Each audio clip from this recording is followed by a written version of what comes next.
Estamos dando adeus ao Rio de Janeiro, indo a Niterói. É uma navegada que não dura uma hora, mas é bem bonita, cheia de pontos históricos pelo caminho. O rio vai dar saudade. Mas estou planejando chegar até Salvador antes das frentes frias acabarem, então a gente precisava ir agora. Por isso eu tenho que regular quanto tempo vou ficar em cada cidade. Caso contrário, posso ter dificuldades de achar ventos bons para subir mais perto do verão. E possivelmente ficar preso em uma cidade com poucos recursos durante um bom tempo. Niterói é uma cidade muito importante para a vela, e vai ser um prazer passar por aqui de novo, mesmo que rapidamente. A gente chegou bem na hora que velejadores do Projeto Grael estavam na água, o que foi bem legal.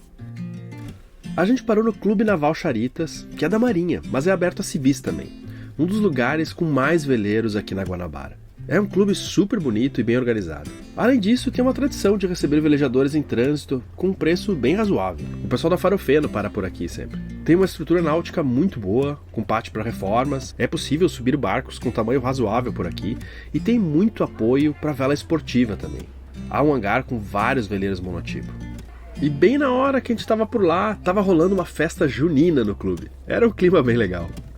Uma outra coisa interessante aqui é que você tem a chance de ver vários equipamentos de balizamento marítimo de perto e com calma.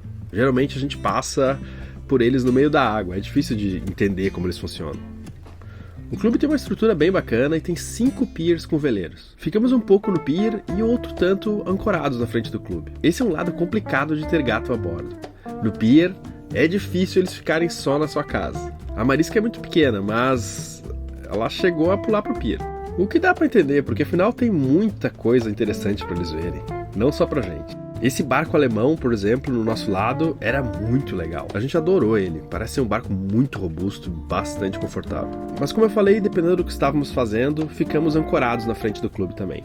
Bom, o primeiro objeto quando a gente pensa em vela são as velas. Mas tem uma coisa tão importante quanto as velas, que são os cabos. E a Velo, que, acho que assim, melhor marca de cabo no Brasil. Trabalham com alta tecnologia, é muito legal mesmo. Mandaram uma série de cabos novos pro balanço. A gente vai trocar, se não todos, quase todos os cabos do balanço, eu acho. E eu tô com o guarda-mancebo do balanço já meio na hora de trocar, né? Tem que estar desfiando alguns pontos do aço. E eu vou trocar por Dyneema, porque tem vários motivos. Mais leve, né? Muito mais fácil de trocar, você não precisa ficar climpando terminais e tal, né? Peguei esses cabinhos aqui, ó. Esses aqui são de 5 milímetros e eles têm propriedades fantásticas. Muitas vezes comparável com aço, né? Tipo, eles têm uma carga de ruptura absurda, são resistentes à abrasão e nesse caso aqui com uma capa UV que é bem resistente ao sol. Eu acho que vai ser muito mais prático, eu vou ficar muito mais no controle da situação, porque, por exemplo, o cabo de aço faz um tempo que eu quero trocar e, dependo de outras pessoas, é mais complicado. Esse aqui vem pelo correio. Os guarda-mancebos do balanço estão em um estado bem ruim. Não estão arrebentando amanhã ou algo assim, mas certamente é um bom momento para trocar eles agora. Para tirar o cabo de aço antigo, eu usei um alicate e um arco de serra. O balanço tinha uns cabos de poliéster que seguravam parte do guarda-mancebo também, onde era o lugar de fazer escora. Eu tive que cortar eles. Agora vamos passar da Dyneema, dar um nó bonitinho lá na frente, e aqui eu vou deixar tá bem tipo de ajuste para ficar bem esticadinho. Eu sei que seria divertido pra caramba pra ela brincar aqui fora, mas enquanto não instalamos as redinhas no barco, ela só fica solta lá dentro. Mas voltando a falar do cabo, eu passei ele lá na ferragem da popa e passei por todos os postes de guarda-mancebo até chegar lá na proa. Esse processo eu ganhei 4 manilhas, não vou precisar mais. Eu acho que no final sai muito mais bem mais barato, porque também um monte de ferragemzinha que você não precisa, menos barulho. Já não vai mais. Isso aqui, por exemplo, eu teria que comprar, fazer essa emenda aqui, que nem que eu aqui. Uma série de coisas que não precisa mais. Vai ficar mais estranho o barco sem, né?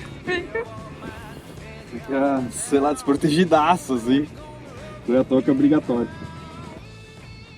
Dá só pra sentir o drama. Nossa, drama tá marisca lá dentro. Você também quer vir aqui? Oh, meu Deus! Oh, meu Deus! Ainda não pode! Já saiu, falta pouco. Acho que amanhã já vai ter. Dá pra fazer um splice também, fica ainda mais elegante e mais resistente. Aí no final cortei o cabo, queimei as pontas para não desfiarem e fiz um nó que me permitisse esticar bem o cabo. O meu guarda-mancebo tem uma proteçãozinha aqui também que ajuda a não machucar o cabo. Talvez para algumas pessoas seja legal colocar algum tipo de capa assim a mais, talvez, não exagero. Meu, muito mais bem esticado, muito mais clean. Olha lá. Ficou muito melhor. Se você quiser também trocar os seus guarda-mancebos ou adriças, escotas, cabos de amarração, entre em contato com a Velo. Tem o site deles aqui na descrição e eles são muito bons. Em outro episódio a gente vai trocar mais cabos por aqui também. No outro dia conseguimos material para pôr outra coisa muito importante, especialmente agora com o pet a bordo. E aliás, a Marisca está cada vez mais esperta. Já deu umas voltas pelo lado de fora sob supervisão, mas temos fechado a gaiota para ela não sair. Ainda estamos ensinando ela a se comportar, ainda arranha bastante, mas já melhorou bastante em vários aspectos. Aquela coisa de fazer xixi fora da caixinha parece que já tá bem melhor. Hoje a gente está inventando outra história aqui. Vou mostrar para vocês. Redinhas Legal. na lateral do barco. Um lado aqui já foi e esse aqui tá indo. Tô fazendo a parte de baixo e ela tá fazendo a parte de cima. Aqui já amarrei embaixo até ali. E ali eu quero fazer uma coisa especial. Geralmente eu boto água daqui pra cá do bote, né? Os galões pesados, 25 litros. E aí tem um esquema aqui, ó. Isso aqui sai, vai botar de novo. Que vai ajudar muito. Só que vamos ver como é que vai fechar ali a redinha. Deu muito mais trabalho do que imaginávamos. Bem mais do que trocar o guarda-mancebo, que na real foi fácil. Mas valeu a pena pra caramba. Fui pegar combustível no posto que fica no outro lado de Niterói, de bote. Da forma mais ridícula possível, diga-se de passagem. Aqui fica o Yacht Clube Brasileiro, o clube de vela mais antigo do Brasil. É onde fica o posto náutico aqui em Niterói, que você pode vir flutuando. Tomara que eles me aceitem com esse visual. É muita classe, meu. É muita classe. Ó que modelito. Aí que você vê quando tá casada mesmo, quando tá lavando as cuecas do marido. É muito amor. Estávamos nos preparando para a próxima perna, Arraial do Cabo. Por isso a manutenção do barco, roupas, diesel, água, mercado, tudo tinha que estar em dia. Fiquei pouco tempo por aqui, mas tive a chance de visitar um projeto que eu admiro muito, muito mesmo. O Projeto Grael. Já tinha visitado a sede em Ilhabela, já tinha citado muitas vezes eles aqui no canal, mas nunca tinha conhecido a sede principal, aqui em Niterói. E cheguei um dia muito especial, com festa junina, que estava bem animada inclusive. E foi muito legal ter a oportunidade de conhecer os profissionais que trabalham aqui, e os alunos também. O projeto já atendeu 17 mil jovens, ensinando esportes náuticos e também preparando e inserindo uma boa parte deles no mercado de trabalho. Eu mesmo conheci vários profissionais da náutica, inclusive comandando embarcações grandes, que surgiram de lá. É algo que protege a comunidade ao redor e usa a vela, entre outras atividades, para realizar isso. Foi demais estar por aqui e poder ver de perto as pessoas envolvidas nisso. As pessoas e a estrutura também, que é muito legal. Adoraria ver isso ser reproduzido em outros lugares do país. Na verdade, existem, talvez não tão grandes e bem estruturadas, mas visitei várias outras escolas sociais que utilizam a vela como instrumento de cidadania. E é maravilhoso ver como esse esporte é muito menos elitizado do que a imagem que o estereótipo pinta. Eles têm muitas salas de aula por aqui, e bem equipadas, lindas, muitas delas especializadas, como essa de mecânica náutica, com várias ferramentas e vários motores também. E essa outra de marcenaria também.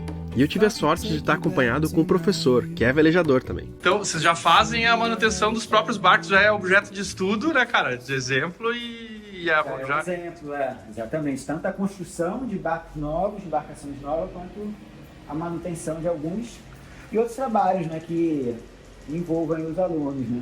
E às vezes eu falo que como que é uma escola, eu falo que ninguém precisa se formar um marceneiro, mas você ter as habilidades de uma marcenaria, você pode desenvolver isso em outros campos de onde eles quiserem atuar. Sim, talvez no curso básico aqui o cara não vai sair um marceneiro pronto, mas a curiosidade está implantada ali, né? Isso. Alguns deles vão... Para a nossa idade, que a gente está falando aqui de idade de 12 a 15 anos, a gente faz projetos mais iniciais, né? Claro. Os cortes retos, os ângulos, né? Fazer um Sim. quadro de nós. Mas aqui ele já vai ter as habilidades iniciais, né? Claro. E vocês têm cursos mais avançados também? Ou pra galera? Curso profissionalizante, Ah, tá. carpintaria. E aí é justamente quando eles começam a construir os próprios barcos. Que aí a partir de que idade, assim? É de 18 anos. Sim. Eu creio que é de 18 anos. Aí já estão mais aptos também a mexer em tudo que é ferramenta e coisas potencialmente mais perigosas, assim, também. De alto impacto. E quantos marceneiros nesse curso profissionalizante por ano saem daqui, você diria? A minha turma são 12 alunos em média e eu cuido de 4 turnos. Pô, então... São 48 alunos. Estando aqui, eu só pude comprovar como esse projeto está bem costurado com o lugar onde ele está inserido, com as pessoas que fazem parte dele e também com a história dos seus fundadores, o Torben e o Lars Grael. E aos poucos foram passando os dias, com um pôr do sol mais lindo do que o outro, as tarefas foram se resolvendo, ganhamos presentes de amigos queridos e foi chegando a hora de sair. Sair de um lugar enquanto quer ver mais coisas ainda é ao mesmo tempo uma maldade e uma bênção. Porque a lembrança de cada cidade que você passou fica sempre no ápice do seu desejo por ela. Um amor um tanto platônico nesse sentido.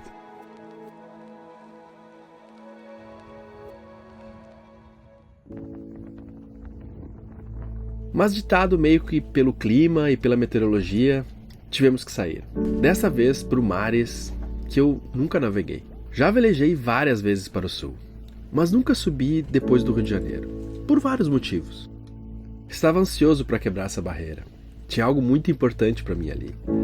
E até rolava um medo de que se eu ficasse muito tempo no Rio, novamente, por algum motivo, eu não ia subir mais.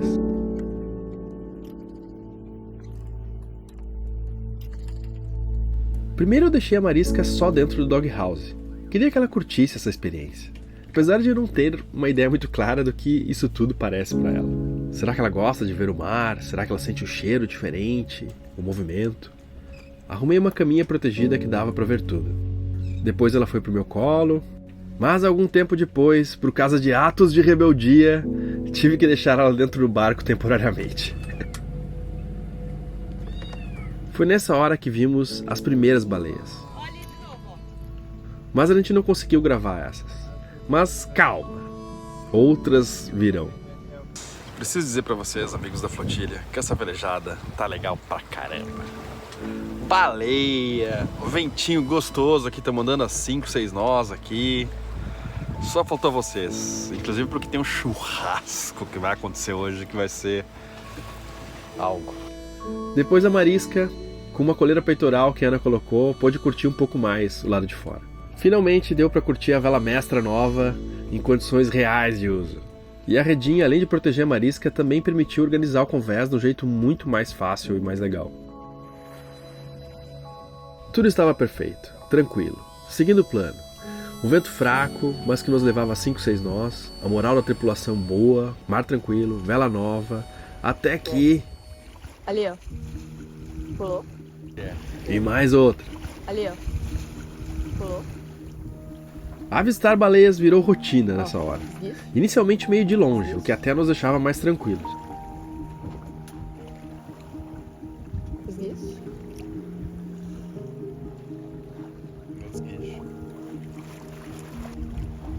Outros guias.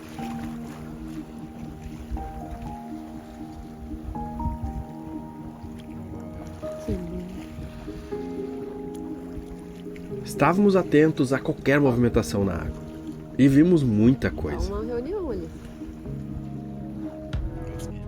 A Mariska se adaptou bem à navegação. Comeu, bebeu, foi na caixinha de areia, brincou. A vida seguiu para ela no meio da travessia. E então as baleias começaram a aparecer cada vez mais próximas. Eu falo elas, mas eu não tenho ideia de quantas baleias eu vi. Poderia ser o mesmo grupo acompanhando ou outras baleias totalmente diferentes. Mas certamente haviam muitas baleias por ali.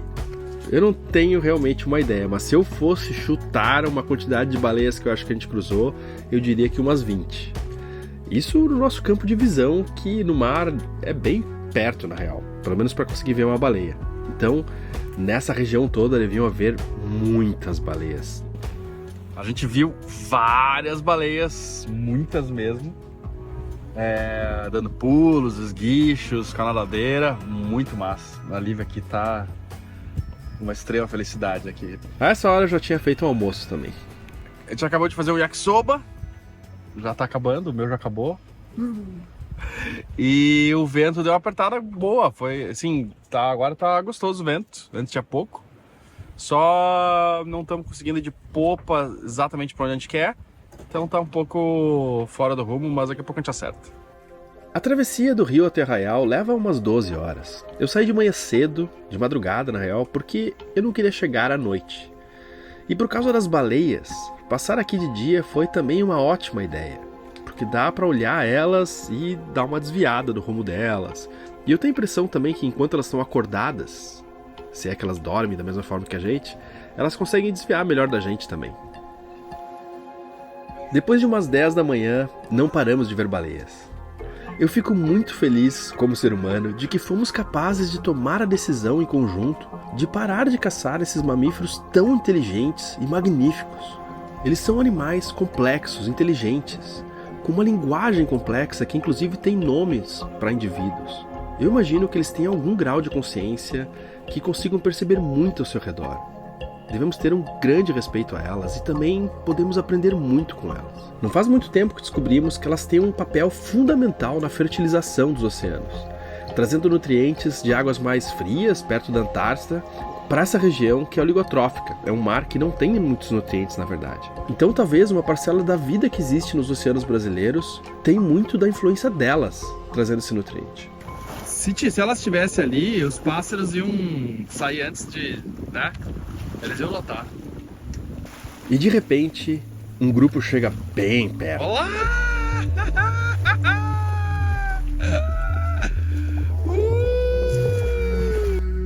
De certa forma, essa recuperação das baleias me dá a esperança de que podemos mudar o rumo de desastres que podemos causar no futuro, como o aquecimento global, por exemplo. Quer dizer, pelo menos estava ali, não sei se... Agora, tem um esguicho de novo. Ali, ó, ali. De vez em quando, acertamos algumas coisas, como a proibição dos CFCs que destruíam a camada de ozônio, por exemplo. O mundo ainda tem esperança, apesar das vezes a gente perder a fé. Mas apesar da empolgação, confesso que às vezes elas pareciam perto demais. Que cagaço! É um espetáculo maravilhoso de se ver, mas ao mesmo tempo dá um medo, porque um choque com uma baleia pode até mesmo afundar um barco desse tamanho. Há alguns exemplos que aconteceram nos últimos anos, mas é lindo de se ver. São animais impressionantes.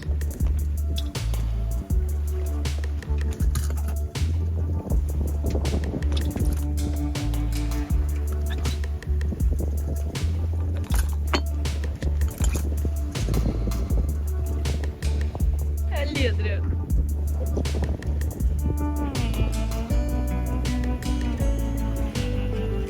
Foram muitos avistamentos, perdemos a conta. Meu, que poder essa respiração, nossa. Agora nós estamos respirando direto. Agora nós estamos respirando direto.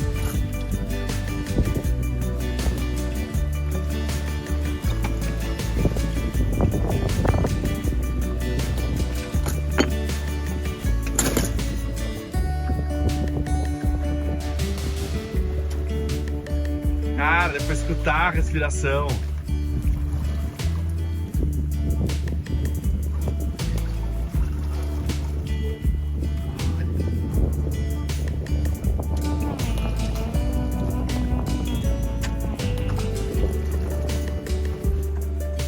Sabe o que é mais mágico?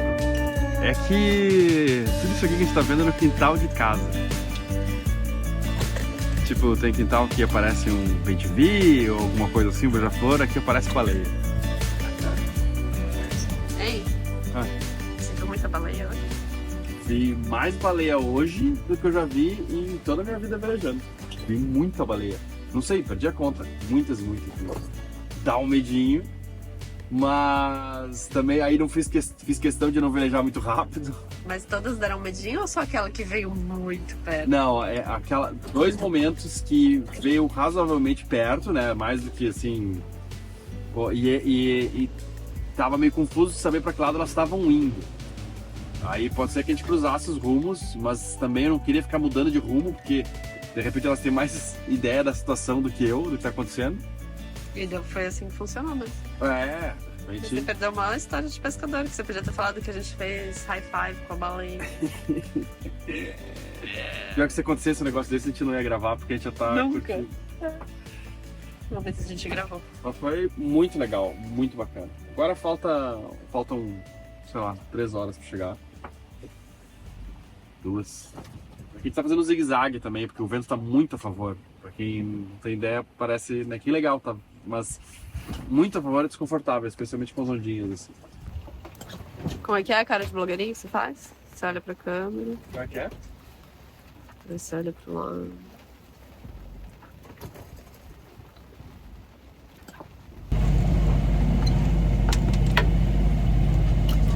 E quando parecia que nada mais podia surpreender a gente nessa travessia, não é que vimos um tubarão também?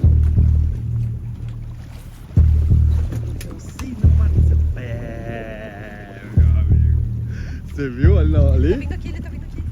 Olha lá, meu! Dá vontade de botar uma carninha. Tem resto de comida aí? Não sei. Melhor não, né?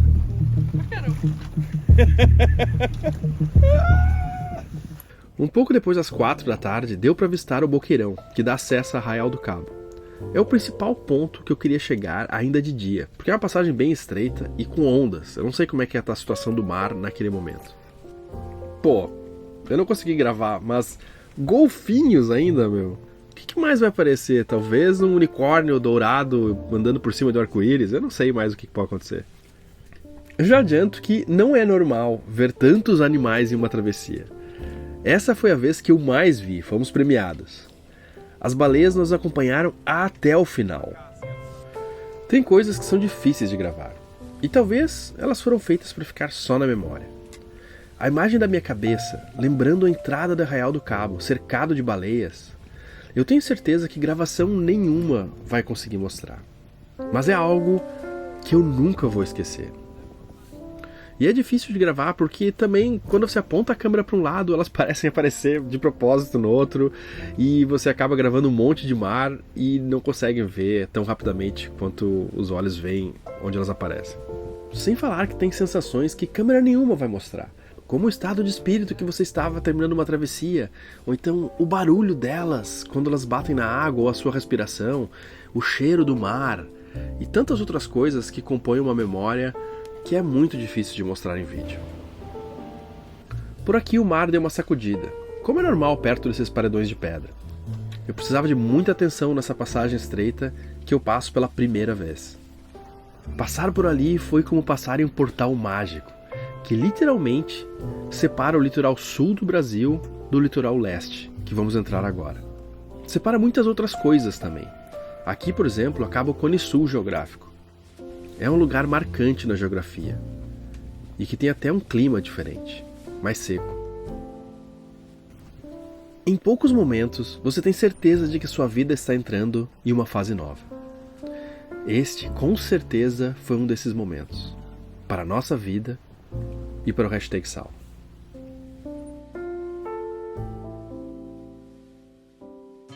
Meu muito obrigado a todos que assistiram, chegaram até aqui, e um obrigado muito especial a todos os apoiadores que tornam isso aqui possível. E se você já assistiu vários episódios, você gosta do que a gente faz aqui e sente que gostaria de contribuir de alguma forma, pense com muito carinho de deixar qualquer coisa pra gente lá no Apoia-se.